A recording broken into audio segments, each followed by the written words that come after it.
안녕하세요. 스마트 김 소장입니다. 오늘의 주제는 중간에 보증금 확실하게 보장받는 방법에 대해 이야기하도록 하겠습니다. 계약 기간이 만료가 되어서 재갱신을 할 때 보증금을 올려주기로 하였다면 세입자는 어떻게 해야 하는 걸까요? 보증금을 올려주었다면 올려준 보증금 금액까지 보호를 받아야 되겠죠? 스마트하게 계약서 쓰는 방법에 대해 이야기해 보도록 하겠습니다. 기존의 보증금이 3억이고 이번에 올려줄 보증금이 500만 원이라고 가정을 하였을 때 총 보증금 합계액이 3억 500만 원이라고 가정을 하겠습니다. 첫 번째 방법은요, 새로운 계약서를 작성을 합니다. 기존의 계약서 3억짜리는 그대로 보관을 하시고요. 올려줄 보증금 500만 원을 합해서 3억 500만 원짜리 계약서를 다시 작성을 해서 임차인은 확정 일자를 받으러 가는 겁니다. 이때 특약 내용을 아래와 같이 적으시면 됩니다. 본 계약은 보증금 증액에 관한 계약이고 몇 월 며칠에 임대차 계약에 의한 기존 보증금은 3억 원이며 몇 월 며칠 임차인 김아무개는 계약 갱신 요구에 따라 임대인 박아무개에게 증액한 보증금은 500만 원임. 본 임대차 계약의 보증금은 기존 보증금 3억 원과 증액한 보증금 500만 원을 합한 3억 500만 원임 이라고 이제 특약을 쓰시면 됩니다. 두 번째 방법은 변경 계약서 작성인데요. 기존의 3억짜리 계약서는 보관을 하시고 올려줄 금액인 500만 원에 대해서만 계약서를 작성을 하는 방법입니다. 임차인에게 임대인으로부터 일정 기간 임대받은 부동산의 임대 계약 기간이 종료되어 다시 계약 관계를 한다는 뜻의 재계약이 아닙니다. 기존의 임차인과 임대인 당사자 간의 합의로 인한 계약 내용의 일부가 변경되었다는 뜻으로 변경 계약서를 작성하는 겁니다.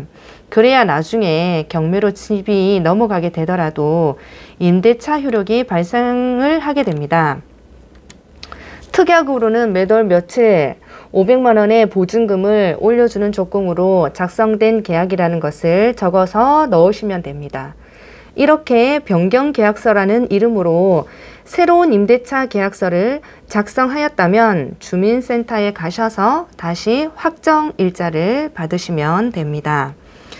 기존 계약서의 보증금 금액은 절대로 안 지운다를 기억을 하셔야 되는데요. 500만 원 올려준 보증금에 대해 확실히 보장받으려면 변경 계약서를 작성하고 다시 확정 일자를 받아야 되는데 이때 기존 계약서의 보증금란에 수정펜이나 빨간 줄로 긋고 나서 바뀐 보증금 금액을 적으시는 분들이 간혹 계신데 절대로 그러시면 안 됩니다.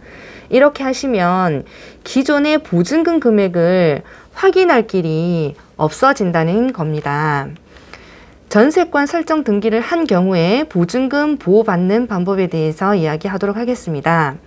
기존 임대차 계약서에서 전세권 설정 등기를 하였다면 먼저 추가로 확인할 사항이 있습니다.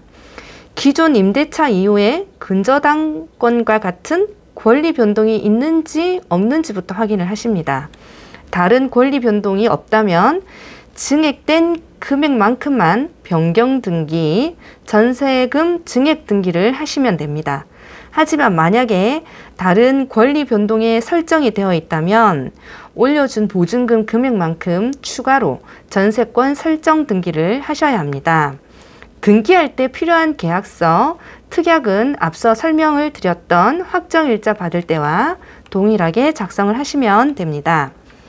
확정일자를 새롭게 받는다고 예전에 확정일자가 무효가 되는 게 아닙니까? 라고 물어보시는 분들이 있는데요. 보증금 증액으로 인해서 확정일자를 새로 받았다고 해서 종전에 받아둔 확정일자가 무효가 된다고 생각하는 분들이 많은데 결론은 그렇지 않다입니다. 처음 계약 당시의 보증금은 예전에 확정일자를 받는 날을 기준으로 보호를 받게 되고 추가로 보증금을 증액한 부분은 따로 확정일자를 받는 날 기준의 보증금 보호를 받게 되는 겁니다. 중간에 올려준 보증금에 대해 보장을 받을 수 있는 방법에 대해 오늘은 이야기를 해보았습니다. 오늘도 좋은 하루 보내시길 바랍니다. 감사합니다.